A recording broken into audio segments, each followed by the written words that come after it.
अस्सलाम वालेकुम एवरीवन। तो डर्मेटोलॉजी में जो आज हम टॉपिक डिस्कस करेंगे, another important topic of dermatology psoriasis, scabies और एक्जिमा में एक सोरियासिस होता है, वो है जी सोरियासिस। सो इसको पहले हम सबसे पहले डिफाइन कर लेते हैं। जो कुछ मैं इस वीडियो में बताऊंगी यकीनन हमें 2 पार्ट्स में इसको करना पड़ेगा, ये लंबा टॉपिक है, उतना आपके एग्जाम के लिए मोर देन इनफ है, ठीक है।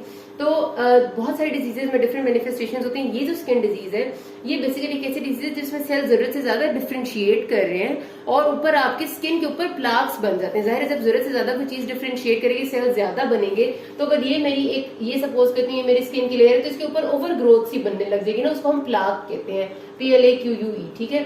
तो इसके अंदर प्लाक बनते हैं और ओवर डिफरेंशिएशन की वजह से। तो इसकी अगर हम डेफिनेशन करें तो it is a chronic inflammatory hyper proliferative disease, जिसमें क्रॉनिक इन्फ्लेमेशन चल रही है स्किन के अंदर, जिसकी वजह से सेल्स ओवर प्रोलिफरेट कर रहे हैं and is characterised by well defined scaly plaques, ठीक है। ये इसकी टोटल डेफिनेशन बनती है। जरा से इसकी पैथोजेनेसिस का हम जिक्र कर लेते हैं ताकि आपको प्रोसेस बहुत अच्छे से समझ में आ जाए।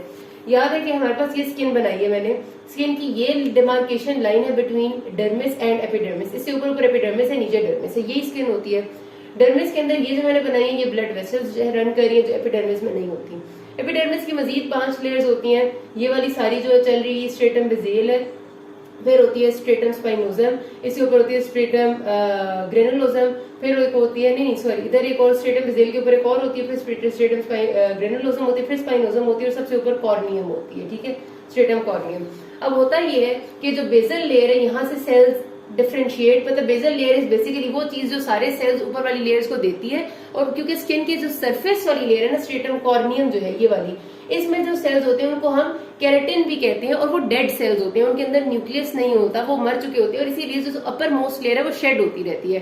स्ट्रेटम कॉर्नियम की केराटिन जो है वो शेड होते रहते हैं। उसकी रिप्लेसमेंट कैसे होती है, जो नीचे बेसल लेयर है इससे सेल्स प्रोलिफरेट करके हर ऊपर लेयर में जाते जाते कॉर्नियम तक पहुंचते हैं, लेकिन कॉर्नियम तक पहुंचते अपना न्यूक्लियस लूज कर चुके होते हैं, वो डेड हो चुके होते हैं, ठीक है। तो ये बेसल लेयर बेसिकली ये वाली जो लेयर है ये प्रोवाइडिंग पार्ट है सारे सेल्स का for the upper most layer. अब क्या हो अगर एक ऐसा प्रोसेस हो जाए जिससे ये बेसल लेयर जरूरत से ज्यादा सेल्स को प्रोलिफरेट या बनाने लग जाए या डिवाइड करने लग जाए और ज्यादा सेल्स ऊपर भेजने लग जाए। आपको पता है जब भी कोई प्रोसेस एक नेचुरल चीज से तेज स्पीड में होता है तो वो जाहिर सी बात है कि अपनी पूरी प्रोफिशिएंसी के साथ, अपनी पूरी बेहतरी के साथ नहीं हो पाता। नॉर्मली ये सेल्स जब आराम से ऊपर जाते थे अपनी नॉर्मल स्पीड में, तो जाहिर है उनका जो रास्ते में हर लेयर में उनके साथ प्रोसेस होते हैं, ऊपर जाते जाते उनका न्यूक्लियस खत्म हो चुका होता है, वो होता है। लेकिन जब वो स्पीड ज्यादा बढ़ा लेते हैं तो क्या होता है कि वो मेच्योर सेल्स की तरह ऊपर नहीं पहुंचते, इमेच्योर सेल्स की तरह टॉप लेयर में पहुंच जाते हैं। रिजल्टेंटली क्या होता है कि जो आपकी टॉप लेयर है ये बहुत थिक हो जाती है। मतलब यहाँ पर अब मैं दोबारा से अगर बनाऊं तो ये टॉप लेयर में इतने बड़े बड़े सेल्स आ जाते हैं, और वो जो स्ट्रेटम कॉर्नियम है हमारी वो बहुत थिक हो जाती है, और उसमें इमेच्योर सेल्स होते हैं कंटेनिंग न्यूक्लियस, जो कि बेसिकली उसका पार्ट नहीं है। तो वो लेयर हमारे लिए फायदेमंद भी नहीं रहती है। स्किन का जो नॉर्मल फंक्शन है, प्रोटेक्टिव फंक्शन और जो सारे के सारे इसके फंक्शंस है वो भी परफॉर्म करने के काबिल नहीं होते। उल्टा हमारे लिए एक प्रॉब्लमेटिक कंडीशन, एक प्लाक की सूरत बना देती है स्किन पे, जो सोरियासिस होती है, ठीक है। तो यहाँ पर अगर आप पैथोजेनेसिस में देखें तो मैंने ये लिखा है केराटिनोसाइट्स हाइपर प्रोलिफरेशन। केराटिनोसाइट्स वही सेल्स हैं जो नीचे बेसल लेयर से ऊपर आ रहे हैं, इमेच्योर फॉर्म में उनको केराटिनोसाइट कहते हैं, ऊपर जब वो मेच्योर होके एंड तक पहुंचे तो केराटिन कहलाते हैं। तो keratinocytes hyper proliferation and abnormal differentiation, एक तो वो नीचे बेसल लेयर से ज्यादा प्रोलिफरेट होके ऊपर आ रहे हैं, ठीक है, बेसल लेयर से बहुत ज्यादा ऊपर आ रहे हैं, और फिर डिफरेंशिएशन जो उनकी नॉर्मल होनी थी, यानी जिस मेच्योरिटी में उन्हें ऊपर पहुंचना था उस तरह वो पहुंच भी नहीं रहे, एब नॉर्मल सेल्स की तरह ऊपर पहुंच रहे हैं, और रिजल्टेंटली वहां एक प्लाक बन जाते हैं जो सोरियासिस कहलाता है। उसके साथ साथ सिर्फ इतना नहीं है, ये हो क्यों रहा है कि नीचे बेसल लेयर पागल हो गई है। जाहिर सी बात है कि कोई इन्फ्लेमेटरी मार्कर्स, कोई मीडिएटर्स उसके पास आए होंगे। तो डर्मिस में यहाँ पर आपकी क्रॉनिक इन्फ्लेमेशन का एक प्रोसेस चल रहा है जिसमें मेनली आपकी टी सेल मीडिएटेड जो इन्फ्लेमेशन है वो यहाँ पर है। अगर ज्यादा problem thymine 1 and thymine 17 involve होते हैं। ये जो इन्फ्लेमेटरी मार्कर्स और मैसेजेस यहाँ पर भेजते हैं बेसल लेयर को, वो सेल्स की पागलों की तरह डिफरेंशिएशन करती है, तेज तेज ऊपर भेजती है, और वो एबनॉर्मल अनडिफरेंशिएटेड सेल्स ऊपर चले जाते हैं। तो सारा मसला डर्मिस में चल रहा है। डर्मिस में इन्फ्लेमेशन की वजह से ना सिर्फ ये हो रहा है कि ऊपर वाली जगह प्रॉब्लम हो रही है, बल्कि आपको पता है कि जहां पर भी इन्फ्लेमेशन होती है वहां सेल्स तेजी से बन रहे होते हैं ना, तो वहां ब्लड सप्लाई भी ज्यादा चाहिए होती है। तो डर्मिस में ब्लड वेसल्स की बहुत टॉर्चुओसिटी हो चुकी होती है और बहुत ज्यादा वेस्कुलर लेयर ये हो चुकी होती है, ठीक है। यहाँ वेस्कुलरिटी बहुत ज्यादा है क्योंकि यहाँ पर वेस्कुलर एंडोथेलियल ग्रोथ फैक्टर भी बहुत ज्यादा रिलीज हो रहा है, ठीक है। अब ये वैस्कुलरिटी ज्यादा आपको बताने का मकसद ये है कि आगे मैं आपको बताऊंगी कि सोरियासिस को डायग्नोस करने का ये भी तरीका होता है कि अगर आप स्केल्स को ऐसे ऊपर से रिमूव करते हैं तो नीचे से आपको ब्लीडिंग पॉइंट्स स्किन में मिल जाते हैं। उसकी वजह यह है कि जब स्केल रिमूव आप करते हैं तो ये केराटिन लेयर आप रिमूव करते हैं और नीचे इतनी टॉर्चोसिटी होती है कि इजीली ब्लीडिंग शुरू हो जाती है, जो कि नॉर्मली नहीं हुआ करती। ठीक है, तो इसकी बड़ी सिग्निफिकेंस है। तो ये एक पूरा पैथोजेनेसिस का प्रोसेस है, यही आपको समझना जरूरी है ताकि आप इसके कॉन्सेप्ट को समझ सकें। अगर हम बात करें कि सोरियासिस होता किन लोगों के और क्यों होता है, तो इनिशिएटिंग इवेंट का किसी को नहीं पता, इट इज अननोन। लेकिन जेनेटिक का रोल बहुत ज्यादा है, हेरिडिटरी ट्रांसमिशन का रोल काफी ज्यादा है। माओ में होगा, फादर में होगा तो बच्चों में होने का चांस बहुत ज्यादा होता है। और कुछ एक्सैसरबेटिंग फैक्टर्स भी हैं जो रोल प्ले करते हैं। जैसे कहा जाता है कि ट्रॉमा टू स्किन अगर हो due to any reason, scabies है या कोई एक्जिमा है पहले से, उसके ऊपर सोरियासिस के होने का चांस ज्यादा होता है। इन्फेक्शन हो जाना, खासतौर पे स्ट्रेप्टोकोकल थ्रोट इन्फेक्शन के बाद बच्चों को सोरियासिस हो जाता है बहुत ज्यादा, कहते हैं किसी हद तक शायद कोई आपका बैक्टीरिया भी इन्वॉल्व है इसमें। सनलाइट का एक्सपोजर अगर बहुत ज्यादा होता है उसकी वजह से हो जाते हैं। कुछ खास ड्रग्स, स्पेशली जो ड्रग्स मलेरिया में यूज होते हैं, उनकी वजह से आपका सोरियासिस एक्सैसरबेट हो सकता है। और एंजाइटी और स्ट्रेस जिन लोगों को बहुत ज्यादा रहते हैं उनमें भी इसके होने के चांसेस है। लेकिन ये सिर्फ एक्सैसरबेटिंग फैक्टर्स हैं, ये कॉजेज नहीं है, इसकी टोटल कॉज अननोन है।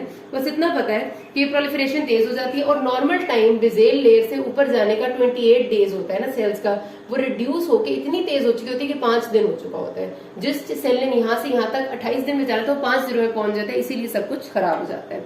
अच्छा, आप इसके क्लिनिकल फीचर्स, इसकी टाइप्स के साथ साथ थोड़े थोड़े से चेंज करेंगे। जो एक लफ्ज आपने नहीं भूलना पूरे सोरियासिस में वो है silvery white scales. These are very important. आपके पास 90% अगर एमसीक्यू आता है तो उसमें बताते हैं कि patient presented with the features of a lesion on extensor surface of the forearm which is erythematous और red in colour and having silvery white scales. जहां पर आप ये नाम देखते हैं ना, ये हमेशा प्लाक सोरियासिस के लिए डायग्नोस्टिक है, तो आप उसको 100% सोरियासिस की तरफ लेके जा सकते हैं। ठीक है, तो पहली चीज है जो प्लाक सोरियासिस है, एडल्ट्स में मोस्ट कॉमन है डिजीज और मोस्ट कॉमनली यही प्रेजेंट भी होती है। और इसमें मैंने आपको बताया कि यही प्रोसेस चल रहा होता है जिसकी वजह से इसमें हमेशा स्किन के ऊपर उभरी हुई कोई चीज बनी हुई होगी, क्योंकि नॉर्मल स्किन अगर हमारी प्लेन होती थी अब उभर गया है, एक प्लाक बन गया। वो प्लाक वैसे तो एरिथमेटस होगा, उसकी प्रॉपर एक डिमार्केशन होगी, यानी एक मुस्तकिल क्लियर कट मार्जिन वाला होगा और ऊपर इसके सिल्वरी व्हाइट स्केल्स बनते जाएंगे। ठीक है, नीचे से बेस रेड होगी क्योंकि नीचे इन्फ्लेमेशन चल रही है।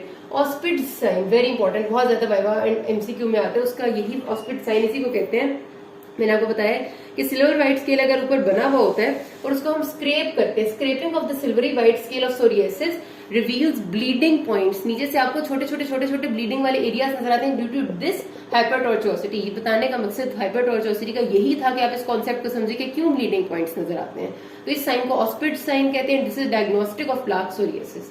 मोस्ट कॉमनली प्लाक सोरियासिस आपकी extensor surfaces of forearms को इन्वॉल्व करते हैं, एल्बोज एंड नीज दोनों की, लेग्स दोनों की, लेकिन स्कैल्प को, नेल्स को, फ्लेक्चर्स ऑफ द बॉडी और पार्म्स को भी इन्वॉल्व कर सकता है। जब ये आपके नेल्स को इन्वॉल्व करेगा ना तो ये बात याद रखना है कि थिम्बल पिटिंग और निकोलाइसिस एक लफ्ज होता है। थिम्बल बुक में लिखा हुआ भी है, थिम्बल पिटिंग और निकोलाइसिस। इसका मतलब ये है कि आहिस्ता आहिस्ता नेल बेड, आपके नेल जो आपकी, मतलब आप आसान से कहते हैं नाखून उखड़ जाता है आहिस्ता आहिस्ता, नेल्स जब इन्वॉल्व होते हैं सोरियासिस में। थिम्बल पिटिंग और निकोलाइसिस उस प्रोसेस को कहते हैं। तो ये प्लाक सोरियासिस है। ठीक है, फिर गुटेट सोरियासिस। गुटेट सोरियासिस जो है ना वो थोड़ा सा डिफरेंट है। एक तो ये कि बच्चों में बहुत कॉमन है, बच्चों में और एडोलेसेंट्स में। दूसरा ये इसकी लीजन थोड़ी सी छोटी होती है, ड्रॉपलेट शेप इस किस्म की होती है, ऐसे ऐसे। उसकी वेल डिमार्केटेड थी लेकिन कोई शेप नहीं थी। इसकी ड्रॉपलेट शेप होती है, थोड़ी छोटी होती हैं, होंगी वैसी इरिथमेटस और सिल्वरी व्हाइट स्केल्स वाली। और बच्चों में ज्यादातर ये स्ट्रेप्टोकोकल थ्रोट इन्फेक्शन के बाद देखा गया होने का, और जिनमें ये होता है बच्चों में, उनमें एडल्ट में प्लाक सोरियासिस होने का चांस बहुत ज्यादा होता है। ठीक है, मैनेजमेंट सबकी एक जैसी है, इसलिए एंड में ही डिस्कस करेंगे। अभी 2-3 टाइप्स भी रहती हैं, वो सब अगले पार्ट में। किसी कोई मसला हो you can ask me. Thank you.